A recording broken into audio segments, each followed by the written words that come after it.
All right, college football playoff time. We got a lot to discuss here coming up. The college football kickoff show powered by WagerTalk.com. Shout out to those of you joining us here on this Friday. It's about to get a little crazy, as they say, as those first round games coming up a week from today. We're going to touch base on a few of those matchups. We did have a chance to talk to Dave Mason from Bet Online a little earlier on Wager Talk today. I would highly encourage you guys to check that episode out, as they posted look-ahead lines for the scenarios here with the 4 number 1 seeds. Some good information there, interesting information there about what would happen if which team wins and what would the lines be in that next round. But in the meantime, we got 3 of the best here at Wager Talk that are going to talk some college football bowl games, including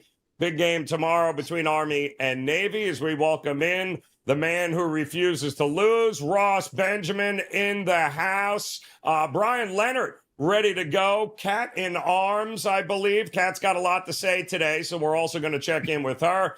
And TC, Teddy Covers, ready to rock. So, Ross, let me start with you here, my man, because we've actually, throughout the season, you've talked about Syracuse. You've had your finger on the pulse of this team a lot throughout the season, and now we've got them in a bowl game against Washington State. So break it down for us here. What do you think of this game? You know, I very rarely show my cards early when it comes to the bowl season. For various reasons, I'm sure you could figure out. But by the same token, we're looking at a Syracuse team that comes in 9-3, coming off a huge win against Miami, which virtually eliminated Miami from the college football playoff. They have no significant players that have opted out, nor have they lost in the transfer portal. They lost 9 guys in the transfer portal. One of them started 5 games. But other than that, their starters and their depth players are all going to play. And that's always a key thing to look at when we handicap college football bowl games. Right now, I mean, this line went from 5.5 to 7.5 as soon as the news came out that Kyle McCord was going to play. And I'll say this, and Teddy's probably sick of hearing this because he's heard it from me before. Kyle McCord, to me, is the most underrated quarterback in college football, and I would like Ohio State's chances to win the national championship a lot more with him than who they have right now. Why do I say that? 280 yards plus passing in all 12 games this year. He leads the nation with over 4,000 yards in passing.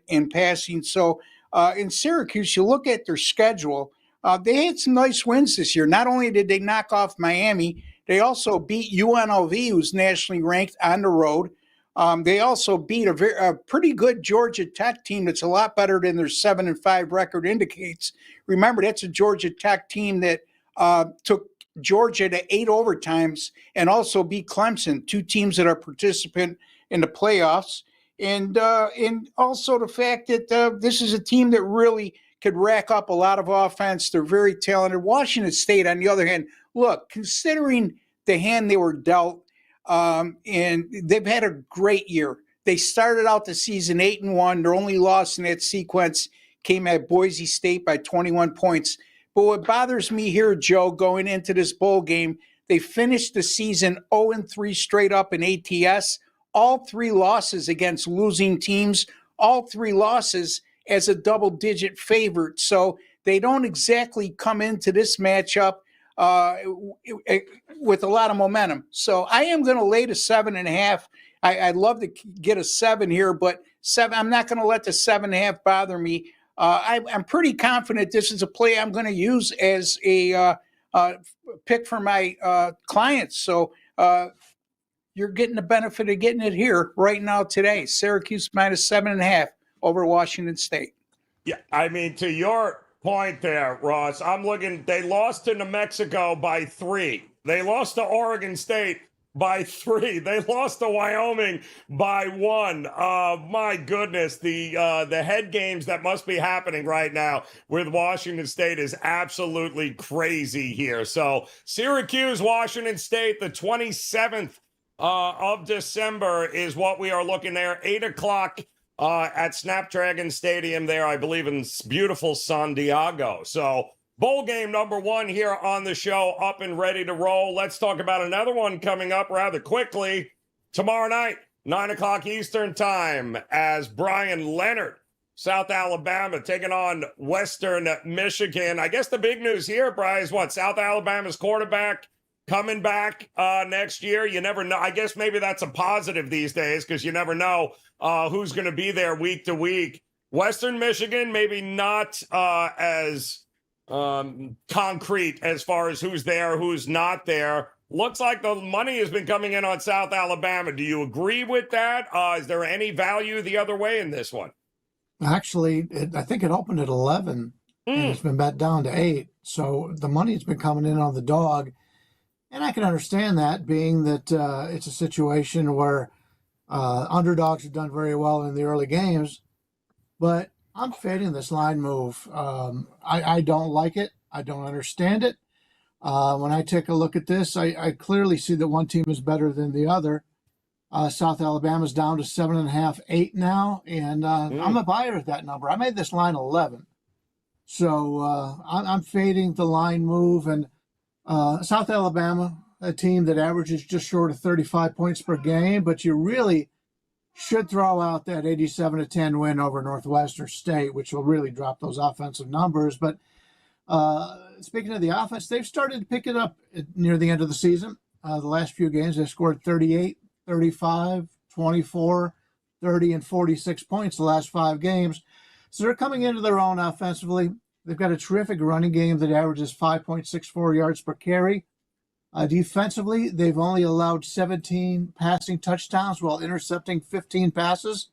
You rarely see that kind of defense in a smaller conference like what they play in here. So the Jaguars have held 8 opponents to 27 points or less. I think they'll have a lot of success defensively against Western Michigan. Western Michigan is in a bowl despite being outscored on the season in what I consider to be the worst conference in college football, and that's the MAC. And I've followed the MAC for years.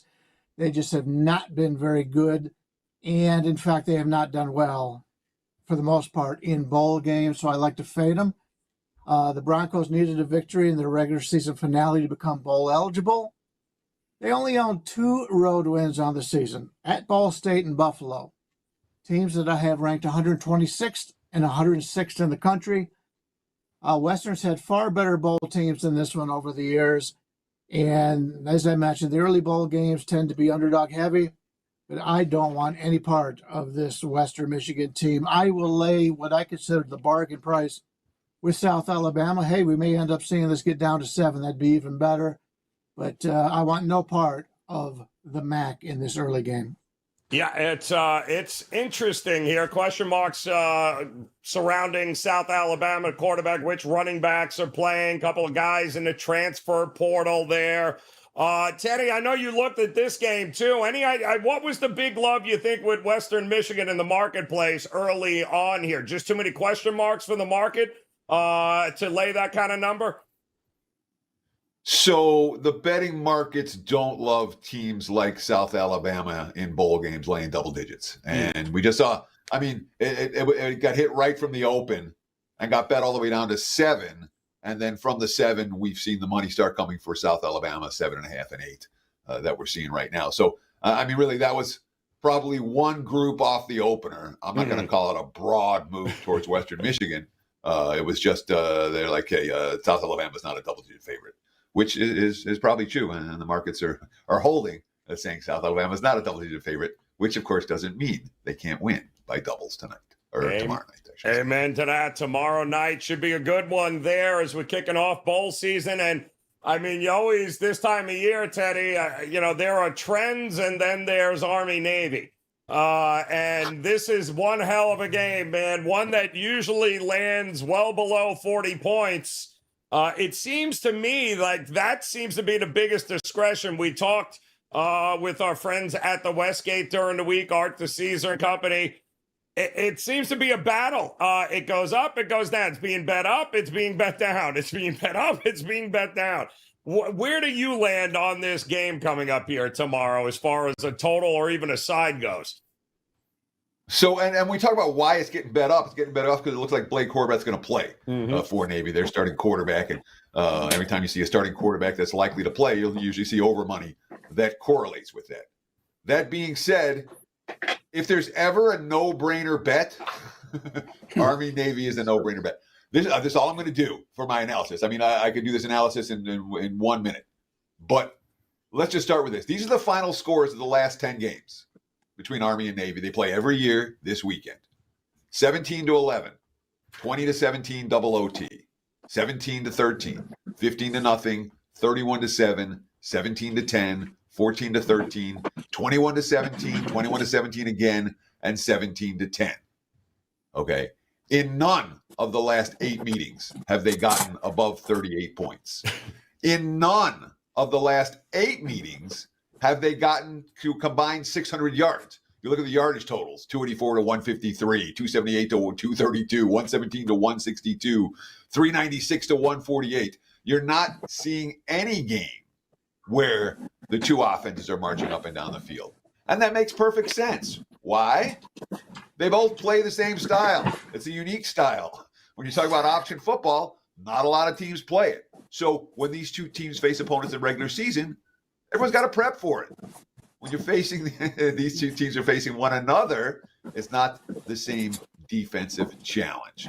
The other thing that happens when you're playing option football, the clock runs and runs and runs as the teams are running and running and running.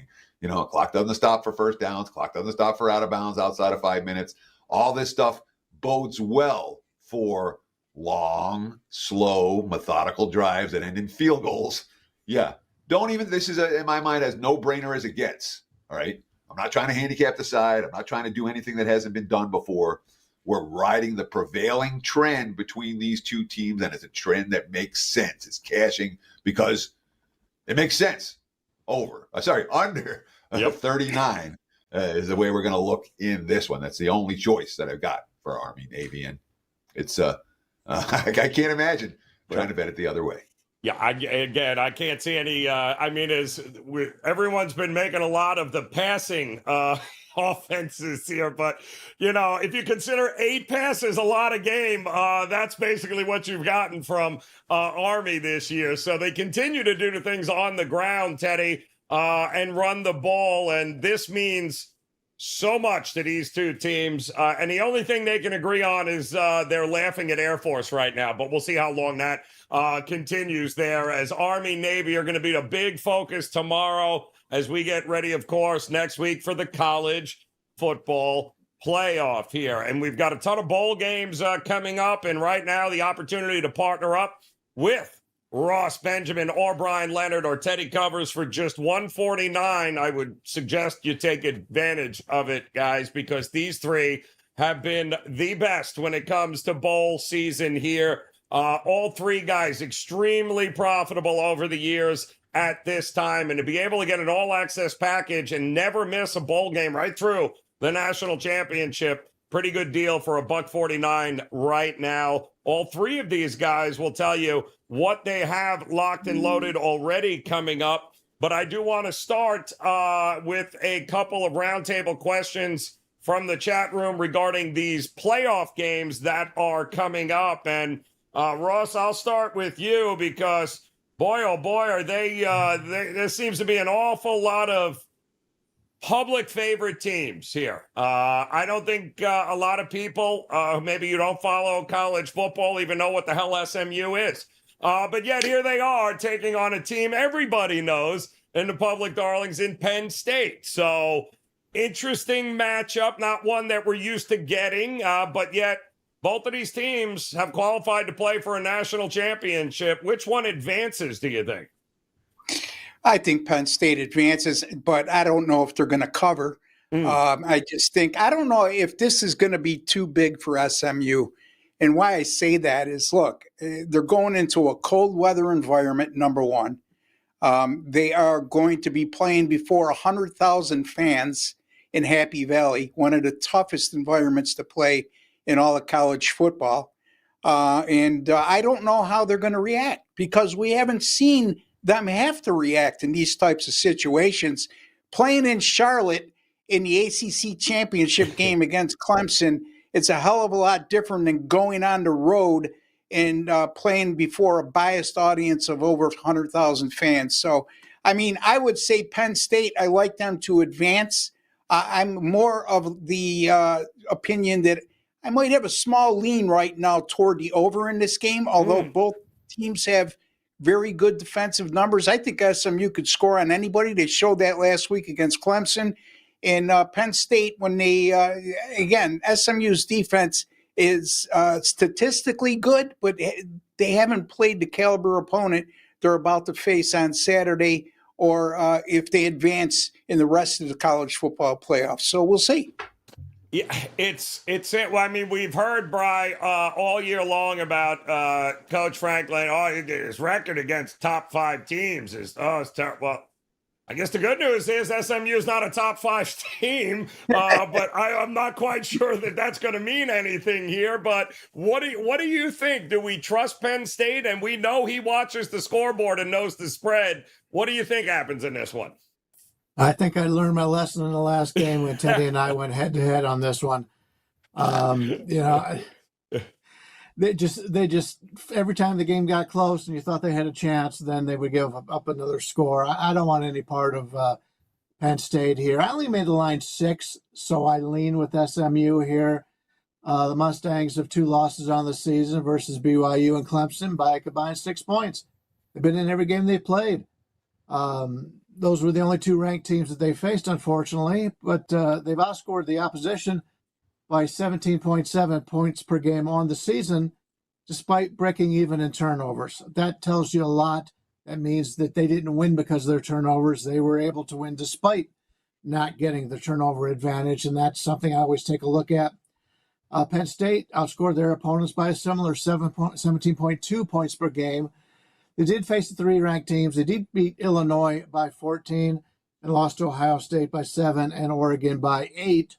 They're a very good team, and if they're in the underdog role, it's a team I want. But, both teams enter the tournament off of losses, but I don't want Penn State here. As you said, they're more of a known commodity, so you're going to have to pay a little bit more for that. And I just have not seen them making a constant living the last few years, laying points against quality football teams. So I'm leaning with SMU in this game, and I may end up using it on my card. Oh, all right.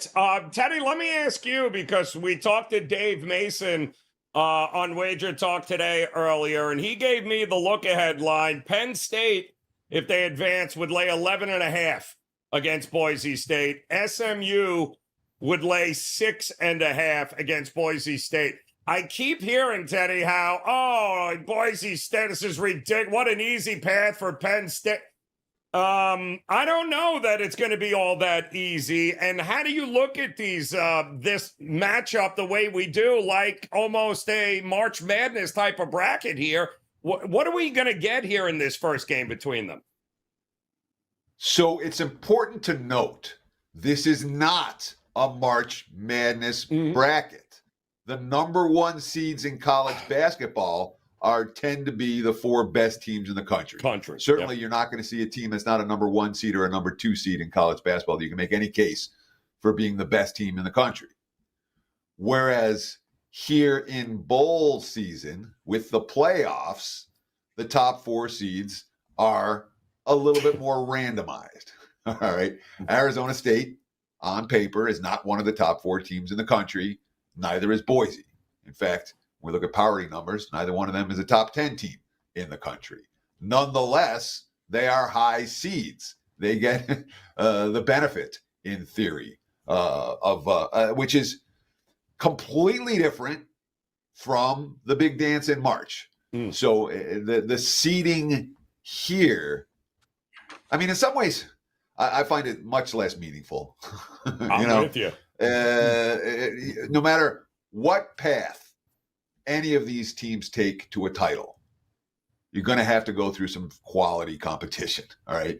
And I certainly look at the second round matchups. All right. Where when you look at the bracket, it's advantage for the likes that the Tennessee Ohio State winner going to have to face Oregon.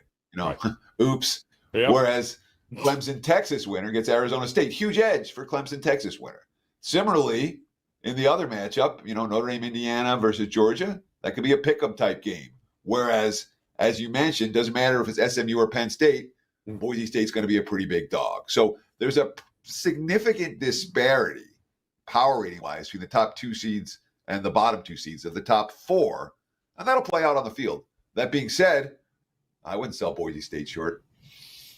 Teddy, I'm with you here, man. I mean, I think we in the marketplace, and you guys can speak to it here, but it just feels like, especially in those 2 sides of the brackets, where I'm looking at Arizona State as almost a 2-touchdown look-ahead dog if Texas wins, a 4.5-point dog if Clemson wins, and yet they're sitting at home this week, relaxed and getting healthy, going, all right, let's see who it is we're going to play. I think the Notre Dame, the Georgia and Indiana situation here, where Georgia's sitting and waiting, Indiana and Notre Dame have to go at it. Let me ask you, Ross, Notre Dame look ahead would only be about a 1.5 point favorite over Georgia, while Georgia would be a 5.5 point favorite over Indiana. Who do you think ultimately faces them here in this one? I think Notre Dame will get through. I just think based on just the leniency in the schedule that Indiana has faced this year. Now, Notre Dame hasn't faced exactly a brutal schedule, but still they got a couple quality wins, starting with their opening game at Texas A&M, never easy to win in College Station. And you look at even their wins against Navy and Army. More times than not, when we talk about a win against Navy and Army in past years, we never bother to mention it because they're not quality wins. Well, Army's 12-1, Navy's 9-3. They played Navy when they were ranked at that time. Army is currently ranked. I'm not saying neither one of those teams are the caliber of what they're about to face, but they've still played a tougher schedule than Indiana. Both of these teams are very good defensively. I just think Notre Dame gets through. I'm not willing to go out on a limb this early and take a side here. I am a little surprised because the sources I use in terms of the betting splits when it comes to percentage of bets and percentage of money bet on this game, what I look at, my particular favorite place to look at shows a lot of money going on Indiana in this spot. So, again, they seem to be the underdog darling right now. And that shocks me because Notre Dame, like the Dallas Cowboys, always a public favorite, right? So, in any event, I'm not willing to go out on a limb at this point right now on the side. If I had any kind of early lean, it would be possibly on the under right here. But other than that, I don't have a lot to add in terms of this game at this point. Trendy dog, Indiana seems to be. And, Bryan, it happens to be the only side of this bracket in which Georgia, with one winner, is a dog, and they're a favorite if they play the other situation. We look ahead, we have clear favorites in everyone, no matter who wins, there's clear favorites. Not so much in this one. Notre Dame would be the favorite over Georgia, but Georgia less than a touchdown favorite over Indiana. How close is Indiana and Notre Dame, do you think? Well, to start off with Georgia, that's a team that's flummoxed all of us all season long. So we've seen the best and the worst out of Georgia, and you can expect anything in between. I made this game 9, so I'm leaning with the Irish here. Indiana enters played 11-1, but this is just the second-ranked team they've played on the year. The other was that 23-point loss at Ohio State. In fact, you can make a case that every opponent on Indiana's card this year had a disappointing season. Indiana does a nice job of stopping the run. They allow 2.46 yards per carry, but they'll be tested in this one. The passing game was terrific with a 179.07 quarterback rating, a 31-5 touchdown to interception ratio, but they do have a plus 15 turnover advantage. And we talked about that a little bit with the SMU breaking even on the season. I think the plus 15 turnover advantage went a long way into Indiana having that success this season. As was mentioned, the Irish didn't have their usual tough schedule. Only A&M, Louisville, Georgia Tech, and the military teams really played up to their preseason expectations. But every victory was by 7 points or more. So they haven't been involved with many close games. Obviously, the loss to Northern Illinois, a major blemish on their record on the season. But overall, they've been very consistent with a running game that produces a whopping 6.3 yards per carry. They'll be by far the toughest ground game the Hoosiers have played all season long. Defensively, they have a 9-17 touchdown to interception ratio, so they should match up pretty good with this Indiana impressive passing attack, and which is on another level considering Indiana has played such a weak card. I like the Irish here. I'd prefer to lay the 7 over the 7.5. Maybe we'll get that as time goes on. But they've proven more to me than Indiana. Indiana's been a nice story, but and the head coach just won Coach of the Year. It's been a really good season for Indiana. I think it ends in this contest against Notre Dame. And Teddy, here you are. If you're Georgia, you're like, wait a minute. Well, I'm a favorite over Indiana, but I'm a dog if I'm playing Notre Dame. Give me Indiana, which, listen, has unbelievable season. But this defense of Notre Dame is a lot like the quality of defense they saw in Ohio State. It didn't work out all that well there in the Ohio State game. Does Indiana, with a little extra time, maybe have a better shot of competing offensively against this Notre Dame defense than they did Ohio State? Well, let's look at some hard numbers. All right. Indiana has faced a grand total of 2 teams all year with a winning record. 2. All right. In those 2 games, all right, the Hoosiers averaged less than 200 yards per game on offense. That would be ranked dead last, 133rd among college football teams if you're ranking them for the full season. Yards per play in those 2 games, only 2 against teams with a winning record. That was Michigan and Ohio State. All right. 3.4 yards per play. That's also ranked 133rd, dead last. Sacks. Well, they were sacked 9 times in those 2 ball games. Indiana is a team we can trust to beat up on lesser foes. We do not trust Indiana to step up in class against good foes. It's Notre Dame or pass for this better. Clear as day. Yeah, it's going to be interesting. Notre Dame or pass for Teddy in this one. And we've got one other game, I think, which is fascinating here because, Ross, let me go to you. They're betting this game as if they already know what the result is. Texas taking on Clemson, and it's crazy enough. These 2 schools have never played one another in football. It's kind of crazy that they've actually never faced one another in the history of the programs. But here we are with Clemson now, obviously a huge dog against Texas, and they're playing with house money, aren't they, Ross? I mean, call me crazy. Dabo with house money. I don't know. How do you approach this game? You know, here's the thing. Here's what I will say right from the get-go. Texas is not going to win a national championship with Quinn Ewers at quarterback. Ewers, whatever his pronunciation is. Thank you. The guy is not a championship quality quarterback. Now, I understand he's playing on a bum ankle, but I watched him against quality competition this year, and nothing tells me that he's going to step up to the plate in big moments. Having said that, I think Texas's defense is certainly championship caliber. However, Clemson, you're right. They're playing with house money. They get in with a 9-3. They get to the ACC championship game with a 9-3 record. They blow a 17-point lead in the 4th quarter against SMU. Kid kicks a 56-yard field goal to win the game for Clemson, and they're playing, like you said, I mean, they lose their last regular season game against South Carolina, but they get into the ACC title game because Miami loses to Syracuse. So, again, they got nothing to lose. Everybody, not everybody, but a lot of experts, so-called experts anyway, are certainly going to have Texas as one of their favorites to get to the championship game. I'm not one of them. I'm going to take the points here. I just think that Clemson, their pedigree, their coaching pedigree, their coaching staff pedigree will do enough to at least stay inside this number against the Longhorns. I'm not convinced with Texas's offense. I don't like their starting quarterback. I do like Cade Klubnik from Clemson. I think Clemson has an advantage in the quarterback department. So say what you feel, Ross. Yep.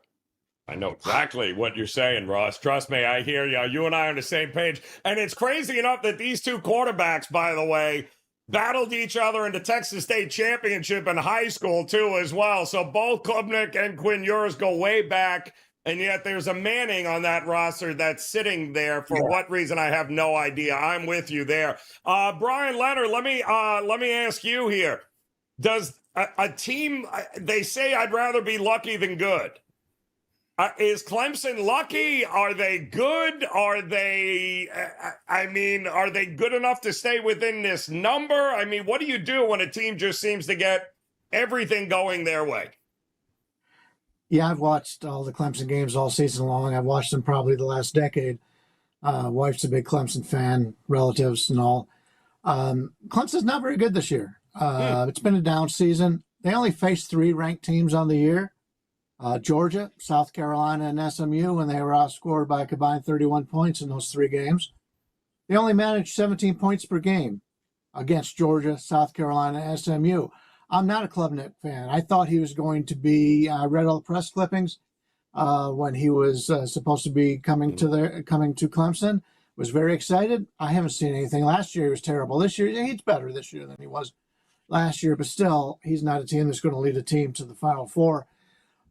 Texas could be the premier defensive team in college football. Ross talked about it. This defense has been terrific. They only allow 12.5 points per game, but other than Vanderbilt and Texas A&M, every other team they played is underperformed this year, including the likes of Michigan, Mississippi State, Florida, Kentucky. The only ranked team they faced was Georgia. They lost twice to Georgia. My numbers say the line is right here. I've seen the teams play. I think Texas wins, but I don't know if I can lay this type of number with Texas, even against a Clemson team who I think has taken a step back from what they've been the last few years. It's too close to the number for me to take a look at the under based on what has happened. Maybe Clemson team total under or the full game under is probably the better way to look at this one. Teddy, the look ahead here for Arizona State's hilarious. Arizona State's going to be getting 14 against Texas, or they're going to be getting 4.5, 5 against Clemson. And like Boise State, I don't know anybody wanting to run into Arizona. Every time somebody's running Arizona State, they somehow seem to win the damn game. But Clemson, man, how do you handicap a team, Teddy, that right place, right time, see to get everything rolls their way? So are they good enough at this point to at least stay within the number, if not win outright? No. I don't think so. Look, when we look at Clemson stepping up in class this year, okay, you're not seeing a lot, and what you've seen isn't pretty. All right. They played Georgia. You remember that opening day, and they were non-competitive in defeat. They had Louisville at home. I guess that's a competitive game. It's one of the only games they weren't favored by double digits in. They lost that game by double digits at home as well. South Carolina at home. Offense doesn't work. Defense collapses down the stretch. Lose that game outright at home. I am not a Clemson believer, okay?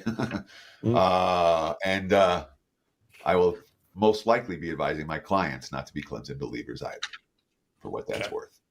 Unbelievable what's going on in that game, guys. Don't forget to make sure you smash that like button. Hit that subscribe button if you haven't done so already as we get ready for the college football playoffs here. First 12-team playoff in college football here. There's one other game we're going to break down for you guys, and it involves the SEC versus the Big Ten. But first, I want to go around the horn here quick. And Ross, I want to start with you. 149 right now. I can get every one of your college bowl game picks right through the national championship. So if I head to your page, are we locked, loaded on a couple of them already? No, I'm not one who posts real early on college football bowl games. but I will have a lot up this weekend in terms of the upcoming week. However, why should you buy that 149 package from me? Well, let me tell you why, Joe. 134.93 in college football since November 26th of 2022. 59% win rate, over $9,500 in profit according to our grading system. That's the number one money earner in college football at WagerTalk over the last 2 years. This year I'm 49-35, just 58%, really slumping. And also number one in money earned at the present moment in college football. This year, 59-38 run in college football since December 26th of last year. That's 62%. And over the last two bowl seasons, including the playoffs, 26-15. That's good for 63%, over $4,400 in profit. And you know what? Anytime you're number one at a site like WagerTalk with the caliber of handicappers that are on that site, including Bryan and Teddy, who are icons in this industry, two guys I really look up to, it's something to hang your hat on. And I'm very proud of that. And we're going to continue that throughout the college football bowl season. Oh, I love it. 149 over at Ross's page. Bryan, Leonard, how about you? Anything lock-loaded bowl-wise here for folks? And what do they expect during your bowl season? 58% winners. Is that all you got? Yeah, right? Jeez. You've been terrific, and congratulations on coming to the site. You've been really good in that regard. Yeah, people don't realize what 58% can make you if you're betting on a consistent basis. Very much like Russ, I don't put up my plays too far in advance. Years in the past, I did that, and now it's even harder to do with all the players leaving, going from one school to another. I want to know who's playing, who's going to be there. Are the coaches looking for other jobs? It's something you've got to stay up on by reading about it. And so when I do put up a play, it'll be a day or two or three before the games actually get played. But today up on my site, I don't have anything other than one college basketball play. Been red hot in college basketball, going for a 7th straight winner. It's up on the site today. So if you're looking to buy my bowl package, just get everything. Because college basketball, NBA, hockey, you've got everything out there. We've got a lot of great specials. But it's a situation for me where I am going to concentrate more as the season goes on, and you get to plays a little bit later than you would from some other guys. Yeah, I mean, listen, Teddy, there's a lot of we try to avoid variance as best as possible, but this time of year in bowl games, you ain't got nothing but variance, so you want to try to eliminate it as best as possible. But the good news, Teddy, is that you lock yourself in. I know I'm getting it, so I don't need it today for a bowl game in a week and a half or 2 weeks. So, I will get the play for 149. And every play, in fact, that you post from here all throughout the national championship. You can also get an all-access pass 10 days for $99, Teddy, which includes everything. So the choice is really yours. What do you got for your clients over at WagerTalk? Yeah, we hit 70% in December college football last year. So we made some money for the clients, looking to do it again in 2024. Like Ross and Bryan, this is not a scenario where we're putting out plays way in advance. You can't do that anymore in college bowl season. So you get the plays a day or two ahead of time. But that's just how it's going to work in the modern bowl era. I am locked and loaded with a 5% big ticket in the NFL this weekend, 45-26 since 2018 with those 5% big tickets in the NFL. I'm on a 6-2 75% run with 5% big tickets across sports. So we're locked and loaded for the weekend. I've got NBA action for tonight. I got NBA Cup action. And like Bryan, my college hoops have been really good as well. 74% dating back to last March. I think it's 29-10 college basketball, running off to a 67% start this season. So we're making money right now. Check out my page, wt.buzz/TC, and get on board with one of these packages. No reason, guys. No reason not at all to make it a very profitable couple of weeks here as we head into the holidays and bowl season and the race for a national championship. And maybe one of these next two here in the final game we'll talk about. The Big Ten versus the SEC. Tennessee taking on Ohio State. And Ross, congratulations, Oregon, for getting the number 1 seed.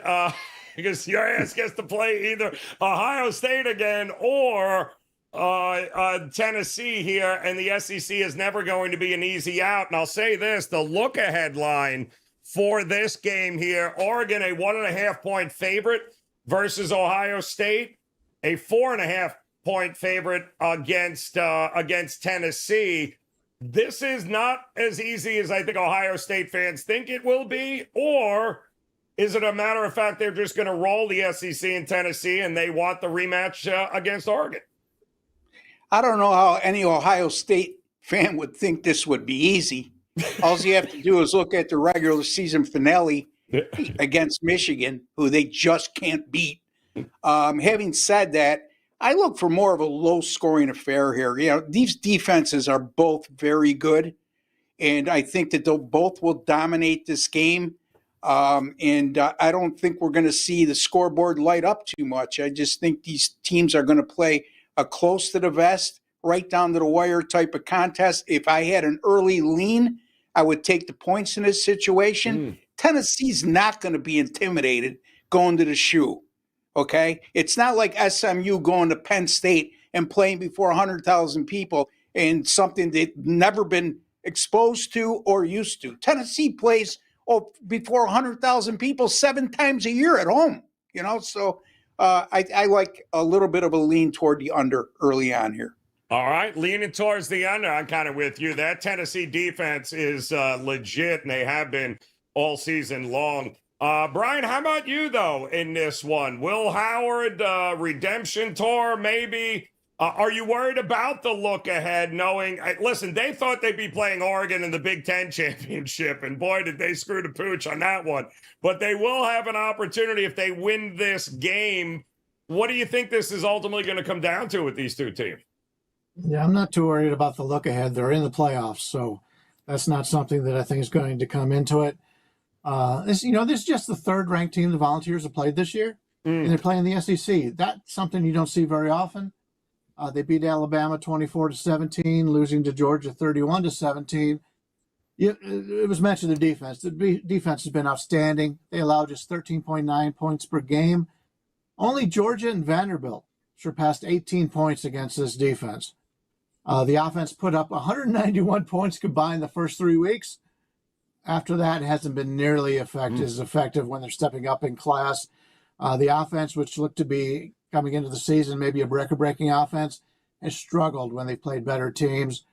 Ohio State's faced Oregon, Penn State, and Indiana when it comes to ranked teams. And before the loss to Michigan, this line probably would have been 10. Now, many are calling for the coach's head here, and we've talked about this all season long, because if you don't beat Michigan, you don't stick around at Ohio State. But keep in mind, Ohio State has dominated everyone other than Michigan in his tenure.